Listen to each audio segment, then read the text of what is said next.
Voilà. On va ouvrir la parole de Dieu ensemble maintenant. Et je vous invite à ouvrir votre Bible dans l'évangile de Luc, au chapitre 6,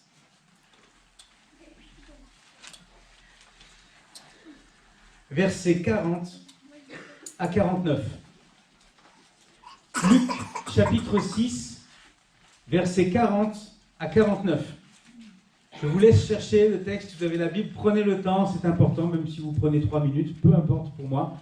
Au contraire, c'est un plaisir qu'on puisse ouvrir la parole et savoir où se trouve Luc dans la Bible aussi. Luc, chapitre 6, versets 40 à 49. J'introduis ce message avec mon thème et la poursuite et la fin de mon thème sur le fruit. La semaine dernière, on a abordé ce thème, on reconnaît un arbre à ses fruits.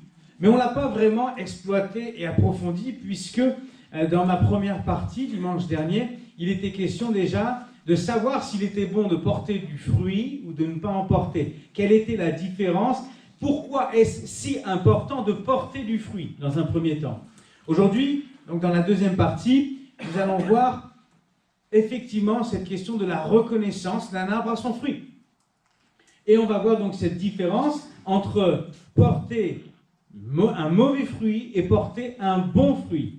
Et ça, c'est important parce que si on porte du fruit, il faut savoir qu'il n'est pas toujours bon. À nous de savoir quel fruit on porte et si nous avons besoin de changer les choses pour porter du bon fruit désormais. Alors je lis avec vous et j'ouvre aussi la Bible.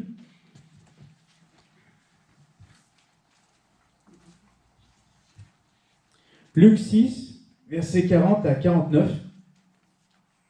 Le disciple n'est pas plus que le maître, mais tout disciple accompli sera comme son maître. Pourquoi vois-tu la paille qui est dans l'œil de ton frère, et n'aperçois-tu pas la poutre qui est dans ton œil? Ou comment peux-tu dire à ton frère, laisse-moi ôter la paille qui est dans ton œil, toi qui ne vois pas la poutre qui est dans le tien?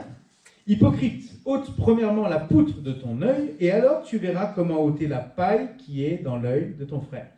Ce n'est pas un bon arbre qui porte du mauvais fruit, ni un mauvais arbre qui porte du bon fruit. Car chaque arbre se connaît à son fruit. On ne cueille pas des figues sur des épines, et l'on ne vendange pas des raisins sur les ronces. Tout est logique, hein? Verset 45. L'homme bon tire de bonnes choses du bon trésor de son cœur. Et le méchant tire de mauvaises choses de son mauvais trésor, car c'est de l'abondance du cœur que la bouche parle. Pourquoi m'appelez-vous Seigneur, Seigneur, et ne faites-vous pas ce que je dis? Je vous montrerai à qui est semblable tout homme qui vient à moi. Entend mes paroles et les met en pratique. Il est semblable à un homme qui bâtissait une maison, a creusé profondément, et a posé le fondement sur le roc. Une inondation est venue. Et le torrent s'est jeté contre cette maison, sans pouvoir l'ébranler, parce qu'elle était bien bâtie. Mais celui qui entend et ne met pas en pratique est semblable à un homme qui a bâti une maison sur la terre, sans fondement. Le torrent s'est jeté contre elle, aussitôt elle est tombée, et la ruine de cette maison a été grande. Amen. Alléluia. Ce qui m'intéresse essentiellement dans ce texte, c'est les versets 43 et 44. Mais en lisant le contexte, je ne pouvais pas ni ôter la partie précédente ni la partie suivante parce que finalement elles sont liées, même si aujourd'hui je ne les développerai peut-être pas particulièrement. Mais il est important de se poser cette question du fruit. Et ici, nous avons évoqué le fruit, le bon arbre qui porte un bon fruit, le mauvais arbre qui porte du mauvais fruit. C'est évident. On imagine mal un mauvais arbre porter de bons fruits ou inversement. Et donc c'est là où porter du bon fruit est important pour nous. Parce que si on ne sait pas toujours reconnaître l'espèce d'un arbre, je ne sais pas si vous êtes spécialiste, botaniste ou même jardinier, mais des fois on croise un arbre en se promenant dans un parc, on ne sait pas quelle espèce c'est. Dans le nom, on va dire commun, mais encore moins dans le nom latin. Et parfois c'est beaucoup plus facile, quand on voit des fruits, c'est la saison. Vous savez, si vous approchez d'un pommier, vous voyez des pommes, vous dites que c'est un pommier. Parce que les pommes sont plus faciles à reconnaître peut-être que les feuilles, vous voyez. J'en viens à ce premier point, le fruit dans l'humilité. On a lu tout à l'heure, Luc 6, verset 40, le disciple n'est pas plus que le maître. Le disciple n'est pas plus que le maître. La semaine dernière, on a évoqué cet exemple biblique. Ce sont les sarments dans la vigne, ce sont les sarments qui portent du fruit. Le raisin est porté par les sarments. Mais le sarment est porté par le cep. Autrement dit, je suis sarment, mais si je porte du fruit, est-il pour nous nécessaire de nous en glorifier? Avons-nous le droit de nous glorifier, de porter un fruit que nous ne porterions pas si nous n'étions pas greffés sur le cep? Le sarment seul ne peut pas tenir. C'est le cep qui va être le soutien, celui qui est fondé dans le sol, celui qui est enraciné, qui va permettre de soutenir et de maintenir chacun des sarments. Et la sève provenant du cep, puisée dans les nutriments qui auront été attirés du sol, iront dans les sarments et produiront le fruit. Autrement dit, frères et sœurs, je suis enfant de Dieu, je suis chrétien, chrétienne, fidèle, j'aime le Seigneur, et c'est moi qui porte du fruit. Mais si je porte du fruit, c'est parce que c'est Jésus qui me porte. Et c'est parce qu'il est le soutien de mon âme. Il est le soutien de mon cœur. Excusez-moi, je vais laisser ça parce que mon épouse n'a pas lavé mes lunettes ce matin, alors non, je plaisante, c'est pas moi qui les lave, mais voilà, je verrai mieux comme ça. Je porte du fruit et je dis gloire à Jésus. Amen. Amen. Je ne pourrai pas porter de fruits, en tout cas pas de bons fruits, si Jésus n'est pas mon soutien, si Jésus n'est pas mon fondement. Et on l'a lu après, entre celui qui bâtit la maison sur le roc, Jésus-Christ, fondé, la tempête vient et la maison résiste. Celui qui bâtit sur la terre ou sur le sable n'a pas de fondement, la tempête vient et la maison s'écroule. Je porte du fruit, mais je veux le porter dans l'humilité. Si, par mon action, si dans mon service, si dans mon témoignage, si dans l'œuvre que j'accomplis, il y a des fruits, des bénédictions, des guérisons, des âmes qui viennent vers le Seigneur, s'il y a des miracles qui se produisent, alors je veux tout simplement dire gloire à Dieu. Et je veux désigner mon Seigneur et mon Sauveur. C'est pourquoi je lève la main vers le ciel, parce qu'à lui soit toute la gloire. Nous n'avons pas à nous glorifier de porter des fruits. Mais nous sommes bénis de porter du fruit et de porter du bon fruit. Et si nous le faisons, c'est grâce à Jésus-Christ. J'en viens à ce deuxième point. Le fruit révélateur de l'identité.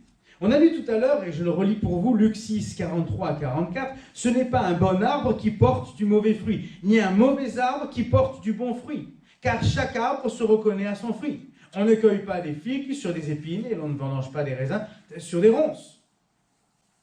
Matthieu 12, 33 corrobore avec ce texte et vient ajouter cette parole: considérez ou bien que l'arbre est bon et que son fruit est bon, ou bien que l'arbre est mauvais et que son fruit est mauvais, car c'est à son fruit que l'on reconnaît l'arbre. Et c'est sur ce point que je vais insister. Parce que le Saint-Esprit vraiment me pousse à parler de cela. C'est à son fruit qu'on reconnaît un arbre. Quel fruit portes-tu, mon frère, ma sœur? Quel fruit portes-tu? Est-ce un fruit à la gloire du Seigneur? Il est bon de faire le constat des fruits que nous portons. Parce que s'ils sont mauvais, et si nous avons le courage d'admettre que les fruits que nous portons parfois sont mauvais, c'est que nous nous remettons en question et c'est que nous considérons que l'arbre qui produit ces fruits n'est pas bon non plus. Mais gloire au Seigneur, que nous ayons la sagesse, l'humilité L'honnêteté de dire, Seigneur, j'ai été un temps sur une voie qui n'était pas la tienne, je t'en demande pardon. Je veux aujourd'hui porter du bon fruit. Et si un temps j'ai porté un mauvais fruit, aujourd'hui, Seigneur, tu m'as restauré et tu m'as changé. Amen. Et vous me direz, mais un mauvais arbre, comment peut-il tout d'un coup devenir un bon arbre? Comment un poirier devient un pommier ou un abricotier devient, je sais pas, on ne dit pas un ananasacier. Le Seigneur fait des miracles. Le Seigneur change, transforme nos vies. Il nous bénit. Vous connaissez cette expression, les chiens ne font pas de chat? C'est évident.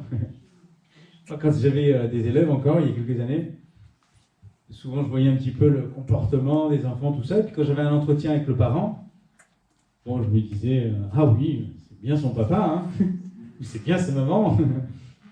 Les chiens ne font pas de chat.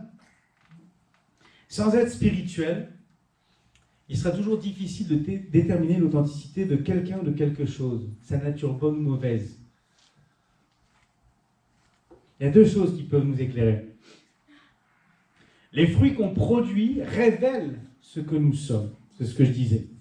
Le Saint-Esprit nous donne du discernement. Nul ne trompe Dieu. On peut connaître la nature de quelque chose ou de quelqu'un si dans la puissance divine, le Saint-Esprit nous révèle ces choses. Vous connaissez le discernement des esprits qui est l'un des 9 dons accordés par le Saint-Esprit. Le Saint-Esprit nous guide, nous conduit. Nous donne une sagesse qui nous dépasse, qui n'est pas humaine, et qui est capable de nous révéler des choses, nous disant ceci est mauvais, ceci est bon, il y a quelque chose là qui ne va pas, là tout est bon, vas-y, avance, ne crains pas. Le Saint-Esprit nous guide. Mais la deuxième chose, et c'est ce qu'on cite depuis tout à l'heure, c'est que les fruits sont révélateurs de notre véritable nature. Et le Seigneur, personne ne le trompe. Et si aux yeux des hommes, si les hommes ont besoin d'attendre, de voir des fruits pour pouvoir dire est-ce bon ou est-ce mauvais, ou porter un constat, non pas un jugement, mais un constat, on doit attendre les fruits. Voyez ? Il y a un texte qui dit, 1 Samuel chapitre 16, verset 7, l'Éternel dit à Samuel, ne prends point garde à son apparence, à la hauteur de sa taille, car je l'ai rejeté. L'Éternel ne considère pas ce que l'homme considère. L'homme regarde à ce qui frappe les yeux, mais l'Éternel regarde au cœur. Amen. C'est quand Samuel va devoir choisir le nouvel oint de Dieu, le nouveau roi, et ce sera David. Mais l'Éternel va bien avertir Samuel disant, ne regarde pas à ce qui frappe les yeux, mais moi je regarde au cœur. Et c'est vrai que pour tout homme, toute femme, il est compliqué de regarder au cœur. Nous sommes humains, et avec nos yeux, c'est vrai que premièrement, il est évident que l'apparence va stopper notre regard. Et nos yeux vont se porter souvent sur l'apparence, surtout quand on ne connaît pas les personnes. Et puis quand on apprend et qu'on échange, on discute, on finit par découvrir la personne. Malgré ça, il peut y avoir certaines formes de déguisement, de subtilité. Mais une chose est vraie, c'est que Dieu regarde au cœur. Là où nous ne pouvons pas voir, Dieu regarde au cœur. Et si nous nous laissons conduire par le Seigneur, alors nous pouvons discerner ce qui est bon et ce qui est mauvais, des fruits lorsqu'ils sont bons, des fruits lorsqu'ils sont mauvais. Lorsque je porte du fruit, cela révèle mon identité en tant qu'enfant de Dieu.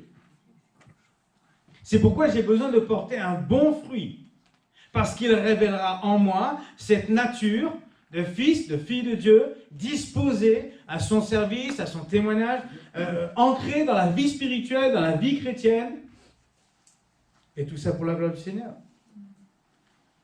J'en viens au troisième point, la qualité du fruit. Bon ou mauvais? Je vais vous laisser chercher, on va lire ensemble. Matthieu chapitre 7, c'est indiqué, versets 15 à 21. Ouvrez la Bible. Prenez le texte, c'est avant Luc.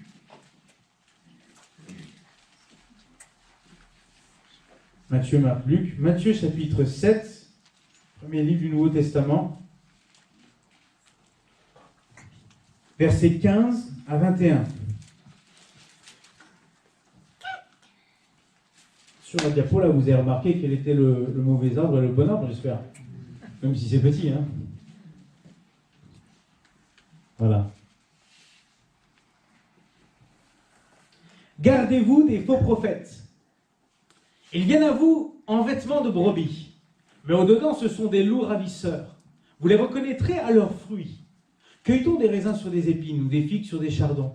Tout bon arbre porte de bons fruits, mais le mauvais arbre porte de mauvais fruits. Un bon arbre ne peut porter de mauvais fruits, ni un mauvais arbre porter de bons fruits. Tout arbre qui ne porte pas de bons fruits est coupé et jeté au feu. C'est donc à leurs fruits que vous les reconnaîtrez. Ceux qui me disent « Seigneur, Seigneur » n'entreront pas tous dans le royaume des cieux, mais celui-là seul qui fait la volonté de mon Père qui est dans les cieux. Amen. Gloire à Dieu. J'avais cité ce verset. Que tout arbre qui ne porte pas de bons fruits sera coupé et jeté au feu. Et il y a une condamnation qui pèse sur celles et ceux qui ne portent pas de bons fruits, qui ne travaillent pas à l'œuvre du royaume, dont le témoignage n'est pas bon, dont l'apparence est celle de la piété et d'une vie spirituelle, mais dans le cœur, c'est sec, c'est mort, c'est éteint. La brebis, déguisée en brebis, a en fait un loup. Je fais une parenthèse et j'en profite. Je voudrais parler de ces temps que nous vivons, les médias, les réseaux sociaux, etc. Tout ce qu'on peut trouver sur Internet, un outil extraordinaire pour diffuser la parole, mais aussi un piège. Parce qu'aujourd'hui, j'en discutais, je ne sais plus avec qui, n'importe qui peut diffuser ce qu'il souhaite avec ses propos sur le net. Vous voyez ? Ce qui n'était pas le cas avant, ou en tout cas c'était beaucoup plus compliqué. Donc, face à ce rayon extraordinaire de semble-t-il, produits de la religiosité ou du monde spirituel ou chrétien, il nous faut faire attention, frères et sœurs. Je fais vraiment une parenthèse là, mais elle me paraît nécessaire. Nous devons faire attention à ceux qui se déguisent, qui ont l'apparence de la piété, mais qui en renient ce qui fait la force. Je crois qu'on va le lire après. C'est très important, parce qu'ils sont un danger pour nous. Ce n'est pas celui qui dit « Seigneur, Seigneur » qu'il faut suivre forcément. Souvenez-vous ce texte. On vous dira « Il est ici, il est là », en parlant de Jésus-Christ. N'y allez pas, la Bible nous dit. Ce n'est pas celui qui aboiera le plus fort, en proclamant que Dieu est vivant, c'est au fruit de celui qui le dit qu'on saura si la parole est authentique et si elle est vraie. Qu'on saura si on a affaire à un bon arbre qui porte du fruit. Parce que toute autre forme de spiritualité, de religion ou autre, ne nous amènera à rien sinon à la sécheresse, à la désolation, au manque. Et puis là, on cherche, on pensait avoir trouvé, et puis on n'a toujours pas ce qu'il nous faut, parce que cela ne nourrit pas. Il y a 3 catégories. La semaine dernière, je parlais de ceux qui ne portent pas de fruits. Il y a ceux qui portent de mauvais fruits et ceux qui portent de bons fruits. J'en viens à cette question. Qu'est-ce qu'un bon fruit? Parce que tout est relatif. Hein. Vous direz à un enfant, moi j'aime pas l'ananas. L'autre dira, mais moi j'aime. Un dernier dira, moi j'aime la banane. Ça dépend, hein, les goûts, les couleurs. Hein. Mais qu'est-ce qu'un bon fruit? Première image.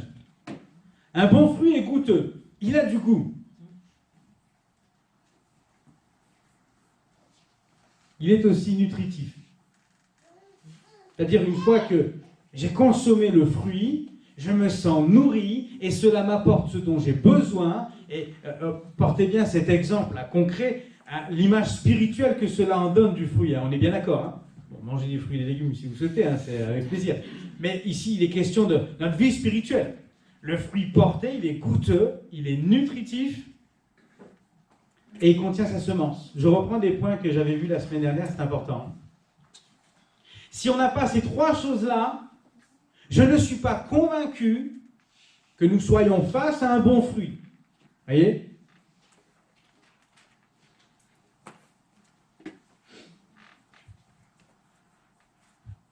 Attention à l'apparence. La couleur et même l'odeur ne sont plus une garantie de la qualité gustative et nutritive du fruit. Vous savez, les ingénieurs agronomes, ils sont extraordinaires, ils nous font des fruits aujourd'hui, des légumes qui belle apparence. Et les tomates difformes, comme on trouve à Marmande, c'est exclu du marché maintenant. Il faut qu'elles soient belles, rondes. On la coupe, on est prête à la manger. Aucune saveur, aucun goût. J'ai même vu dans un reportage il y a quelque temps de cela qu'une tomate aujourd'hui, je reste dans le thème de Marmande, une tomate aujourd'hui, une tomate d'antan, à peu près il y a un siècle, eh bien pour pouvoir aujourd'hui ingérer la même quantité d'énergie et de nutriments que ce qu'elle produit, il faudrait manger 5 tomates. Parce que les tomates sont tellement pauvres en nutriments aujourd'hui, parce qu'elles sont poussées surélevées, dans de la mousse et puis dans la terre, elles sont bien rondes, elles sont calibrées, etc. Elles ont une belle couleur, mais elles n'ont aucun nutriment. Et est-ce que je vais être de ce fruit-là, qui n'a pas de goût et qui ne nourrit pas? Non. Il y a même des choses extraordinaires que les hommes font, il va falloir que j'accélère. Vous connaissez ça au supermarché? Peut-être certains ont déjà vu le fameux raisin sans pépins.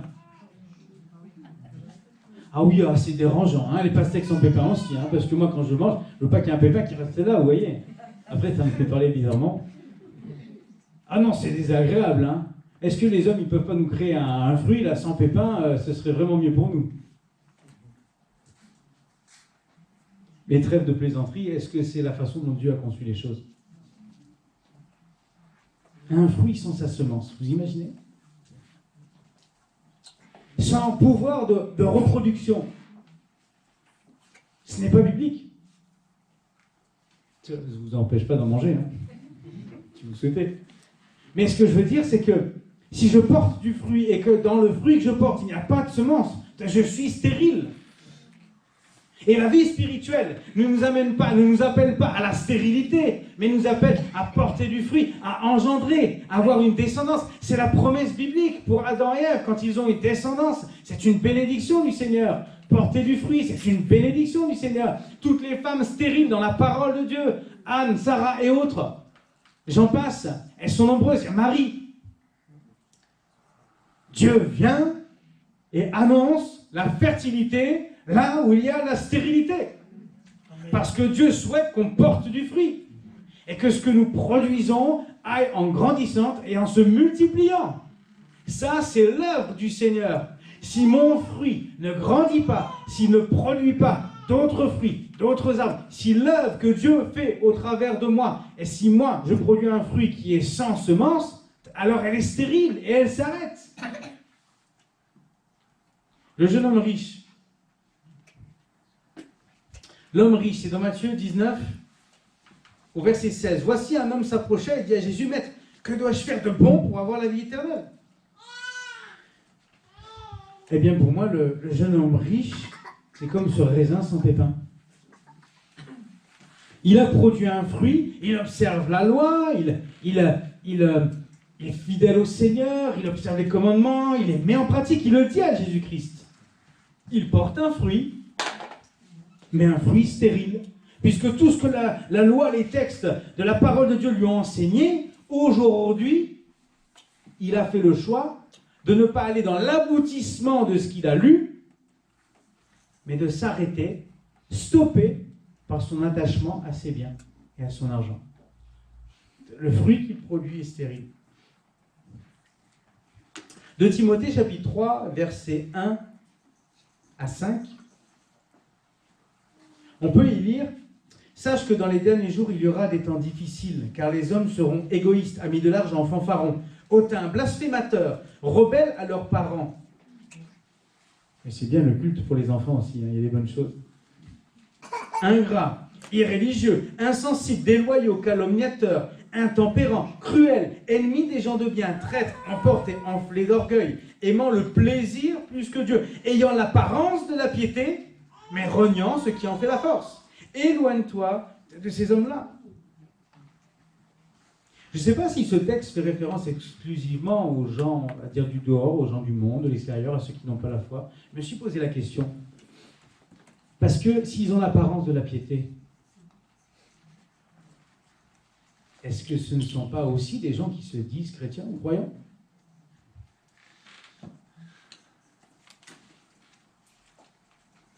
Piété en grec, c'est iosébia. J'ai trouvé comme définition révérence, respect, mais aussi dans une racine plus ancienne, le mot fidélité. La piété, c'est quand mon cœur est disposé devant Dieu, et ça aussi c'est un fruit, le fruit de ma louange, le fruit de mon adoration, lorsque j'ai la crainte du Seigneur, lorsque j'éprouve cette révérence envers le Seigneur, ce respect envers Dieu, est-ce que j'ai cette fidélité? Est-ce que je vis dans une vie de piété? Ou est-ce que j'en relie ce qui fait la force? Ceux qui en renient ce qui fait la force, ce qui en fait la force, ce sont des gens qui produisent un fruit qui est stérile, un fruit qui est mauvais. Alors je ne dis pas que tous les pécheurs doivent rester au dehors de l'église, parce que sinon l'église serait vide. Mais je pense que la parole relève, dénonce cette duplicité qui peut habiter certains. L'honnêteté nous est salutaire. Car bien que pécheurs, nous pouvons nous avancer auprès de Dieu, repentants et pardonnés, si nous confessons notre nature et nos péchés dont nous sommes délivrés par la mort de notre Seigneur et Sauveur Jésus-Christ. Puissions-nous porter un bon fruit. Puissions-nous glorifier le Seigneur par le fruit que nous portons. J'en viens à ma dernière partie. Produire de bons fruits. Je vous donne quelques pistes. La première piste, c'est la patience. J'aurais pu en citer des dizaines, je vais en citer que 4 ce matin. Peut-être que le Seigneur vous parlera au travers de cela. La patience. J'ai trouvé une définition du mot patience dans le dictionnaire Larousse. Du fruit. C'est un organe végétal issu du développement de l'ovaire à la suite de la fécondation des ovules qui, à maturité, contient les graines. Voyez ? Le fruit sert d'organe de protection pendant le développement des graines, puis participe à leur dissémination. Et ici, on lit dans Romains, chapitre 1, verset 13, c'est Paul qui parle aux Romains, il dit « Je ne veux pas vous laisser ignorer, frères, que j'ai souvent formé le projet d'aller vous voir, afin de recueillir quelques fruits parmi vous comme parmi les autres nations. » On connaît l'œuvre de Paul. Il parcourt la Méditerranée, il va implanter des églises, il va développer, et une fois que l'œuvre est ancrée, il va placer des anciens, il va continuer son voyage, afin d'évangéliser toute la Méditerranée. Et à un moment donné, il prend des nouvelles de temps en temps. Et aux Romains, il écrit, voilà, j'aimerais vous voir, un de ces jours, afin de recueillir quelques fruits parmi vous. Est-ce que Paul a implanté l'église et a dit alors où sont les fruits? Non. Il implante, il instaure, il installe, il fonde, il s'en va, il poursuit son œuvre, l'œuvre du Seigneur. Et après un temps, je ne sais pas lequel, mais il prend des nouvelles. Il a laissé s'écouler un temps. Et pour voir de bons fruits, frères et sœurs, il nous faut parfois être patient. La génération micro-ondes, c'est aujourd'hui, ce n'était pas à l'époque de Paul. Il nous faut du temps pour porter du bon fruit. On n'a jamais vu de tomates extra et gourmandes pousser comme ça en 2 journées. Vous voyez, il faut prendre conscience de cela. La patience nous amène à porter du bon fruit. De voir grandir, pousser, prendre soin, arroser, surveiller, protéger de temps en temps. Et lorsque le fruit viendra, il sera excellent. Frères et sœurs, soyons patients.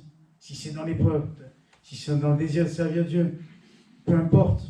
Si on voudrait voir le monde changer à l'instant, alléluia, amen, j'en fais partie. Soyons aussi patients. Non laxistes, mais patients. L'amour. Jean 13, verset 35. À ceux-ci tous connaîtront que vous êtes mes disciples, si vous avez de l'amour les uns pour les autres. L'un des bons fruits que je veux porter, c'est que les gens me voyant reconnaissent que je suis disciple. Reconnaissent qu'en moi il y a quelque chose de différent. Reconnaissent qu'en moi une œuvre et un travail s'est fait, celui du Seigneur dans mon cœur, qui fait qu'aujourd'hui je ne suis plus le même. Ça c'est aussi un bon fruit à porter. Et pour le porter, et pour que les autres reconnaissent ce fruit-là, eh bien l'amour est important. Tous connaîtront que vous êtes mes disciples, pas parce qu'on va le dire. Je suis disciple. Oui, moi aussi. Oui, là-bas. On ne va pas le faire un appel, lever la main. Mais on reconnaîtra les disciples quand ils auront un amour franc et sincère, les uns envers les autres. Quand nous nous aimerons les uns les autres, d'un amour fraternel, d'un amour, l'amour que Jésus-Christ nous a enseigné. Quand nous aurons cet amour entre nous, alors nous porterons ce fruit du disciple. Et nous aurons cette identité du disciple. Amen. Le Saint-Esprit. Galates chapitre 5, verset 22-23. Le fruit de l'Esprit, c'est l'amour, la joie, la paix, la patience, la bonté, la bénignité, la fidélité, la douceur, la tempérance. Amen. Je vous laisse consulter quelques instants le verset et toutes les qualités associées au fruit de l'Esprit et peut-être faire une checklist, comme on dit, de ce qu'il manque ou de ce qui est déjà présent. Le fruit de l'Esprit. Qu'est-ce que le Saint-Esprit produit en nous? Quel autre fruit puis-je porter? Et quel bon fruit puis-je porter? C'est en étant transformé par le Saint-Esprit, je suis amené à être amour, joyeux, paisible, patient, bon envers les autres, fidèle, être doux aussi, tempérant. Je dois délaisser la colère, je dois délaisser le jugement, je dois délaisser la tristesse, c'est possible. En remettant tout entre les mains du Seigneur, je dois délaisser la haine. Et je dois révéler ce fruit de l'Esprit en moi. Et si je ne l'ai pas encore, je dois le rechercher. Je dois prier pour cela. Je termine avec une quatrième piste, c'est la foi.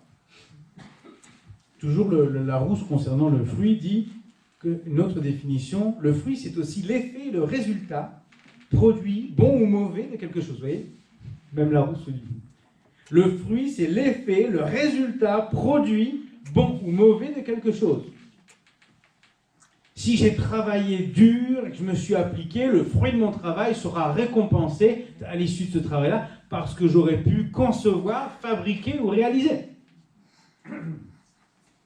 Il y a des terres fertiles. Le pays où coule le lait et le miel, c'est une terre fertile. Mais il y en a d'autres qui sont stériles. Je prends cet exemple qui semble stérile. Jean 15, verset 46, ce sera mon dernier verset. Peut-il venir de Nazareth quelque chose de bon? Philippe lui répondit, viens et vois. Quand Nathanaël va lui poser cette question, parce qu'à un moment donné, on va lui annoncer, le Seigneur et le Sauveur est là. Il est là où nous l'avons vu.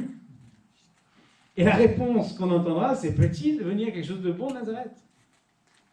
Est-ce qu'il peut y avoir un fruit bon, excellent, qui sorte de cette ville-là? Elle avait peut-être une réputation qui n'était pas la bonne. Mais Dieu a envoyé son Fils, Jésus-Christ. Jésus de Nazareth. Et oui, avoir la foi. Même dans les terres stériles de ta vie. Même là où tu te dis, mais c'est du sable, c'est la sécheresse, il n'y a pas une seule goutte d'eau dans ma vie, à cet endroit-là ou à cet autre endroit. Comment des fruits pourront-ils pousser ici? Fais confiance au Seigneur. Fais confiance à Dieu. Et là où la terre est sèche, impropre à toute culture, tu pries le Seigneur. Seigneur, je suis sec, je suis vide. Tu vois mes soucis, mes problèmes. Tu vois, je suis face à une situation ici en ce moment. Peut-être c'est le couple, la famille, je ne sais pas, ou le travail. Tu dis, mais comment pourrais-je trouver une bonne issue? Je n'en vois pas. Eh bien, fais taire cette voix et marche par la foi. Seigneur, là où c'est sec et aride, tu envoies les fleuves d'eau vive. Tu envoies la pluie qui descend du ciel. Là où on dira, mais on ne peut rien faire pousser ici, eh bien, prie, mets-toi à genoux, et tu verras que c'est possible, parce que si le Seigneur l'a décidé, et si c'est sa volonté, eh bien, il l'accomplira, parce que nul ne peut s'opposer à lui. Alléluia! La patience, l'amour, le Saint-Esprit, la foi, des fruits que nous pouvons produire, et que nous devons rechercher à produire. Alléluia! Frères et sœurs, que Dieu vous bénisse. J'en finis là. Et dans cette thématique du fruit, puissons-nous chercher à porter du fruit. Mais pas simplement à porter un bon fruit pour la gloire du Seigneur. Dans tout ce que nous faisons, dans tout ce que nous disons, dans tout ce que nous pensons, parce que lui seul en est glorifié. Amen. Seigneur, sois béni, sois glorifié. Merci mon Père, merci mon Roi, merci pour ta parole, merci pour ton enseignement. Et je me souviens de cette époque où, quoi que j'ai pu produire, Seigneur, eh bien les choses étaient mauvaises. Le jour où tu m'as rencontré, et j'ai réalisé que je pouvais être transformé, que je pouvais être vivifié. Et là où j'étais stérile, là où le fruit était mauvais, tu m'as amené à porter un bon fruit, je l'espère, pour ton royaume, pour la gloire de ton nom, Seigneur. Fais de l'Église un verger rempli d'arbres, de toute espèce, produisant du bon fruit. Que nous puissions être complémentaires les uns les autres. Que cela se voit, qu'en Marmande, tous puissent se dire, mais il y a là quelque chose que je ne connais pas, que je ne comprends pas, mais qui est bon pour moi. Je ressens l'amour, je ressens l'accueil, la joie. Je ressens des gens transformés par quelque chose. Mais qu'est-ce donc, Seigneur? Que les gens puissent s'interroger, que les gens puissent venir découvrir la puissance de notre Seigneur et de notre Sauveur Jésus-Christ. Alléluia! Parce qu'ils en ont besoin, parce que nous en avons besoin, Seigneur. Que nous puissions demeurer ancrés en toi, comme le serment avec le cep. Élimine, chasse de notre vue, de notre chemin, les faux docteurs. Chasse les irreligieux. Ceux qui se font passer pour et qui portent un mauvais fruit. Donne-nous du discernement parce que nous en avons besoin, Seigneur, pour marcher dans la voie qui est droite. Amène-nous à la parole parce que seule ta parole compte. Seule l'Église peut compter, Seigneur. Je te bénis pour tout ce que tu fais et réalises. Travaille nos cœurs. Amène-nous dans les jours, les semaines à venir à produire ce bon fruit et que nous puissions, en temps voulu, en goûter le fruit excellent. À toi toute la gloire, Seigneur. Amen, amen. Glorifions le Seigneur, alléluia. Que Dieu soit béni. Pardonnez-moi, j'ai dépassé d'une dizaine de minutes, je vous prie vraiment de m'en excuser. Que Dieu vous bénisse, vous fortifie. Je vous souhaite un bon dimanche, un bon appétit. Et pour les salutations, on se retrouve à l'issue du culte. Merci à chacun.